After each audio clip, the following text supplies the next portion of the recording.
అప్పటికప్పుడు hotel style Mysore bonda తినాలనిపించినప్పుడు ఇలా 10 నిమిషాల్లో చిటికలో రెడీ చేసేయండి. ముందు రోజు పిండి నానబెట్టుకునే పని లేదండి, 10 నిమిషాల్లోనే రెడీ చేసేయచ్చు. ఇలాంటి ఒక బౌల్లో 1 కప్పు పెరుగు వేసుకుని బాగా బీట్ చేసుకోవాలి. ఇందులో జీలకర్ర, సాల్ట్, హాఫ్ టీ స్పూన్ పంచదార వేయండి. పంచదార వేయడం వల్ల బోండా కలర్ఫుల్ గా బాగా కనిపిస్తుంది. హాఫ్ కప్పు వాటర్ యాడ్ చేసుకుని ఒకసారి మిక్స్ చేసుకోవాలి.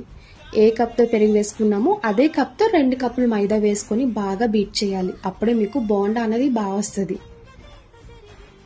ఇలా కలుపుకున్న పిండిలో పావు టీ స్పూన్ వంట సోడా, 1 స్పూన్ ఆయిల్ వేయండి. ఆయిల్ వేయడం వల్ల లోపల గుల్లగా ఉండి బోండాలు టేస్ట్ బాగుంటాయి. ఇలా మిక్స్ చేసి పక్కన పెట్టుకున్నాక స్టవ్ ఆన్ చేసి కడాయి పెట్టుకుని డీప్ ఫ్రై ఆయిల్ వేసుకున్నాక ఆయిల్ కంప్లీట్ గా హీట్ అయ్యాక ఇలా ఒక్కొక్కటి వేసుకోవాలి. చూడండి బాగా పొంగుతున్నాయి కదా. ఇలా గోల్డెన్ కలర్ వచ్చే వరకు ఫ్రై చేసుకుని ప్లేట్లోకి తీసుకోవాలి.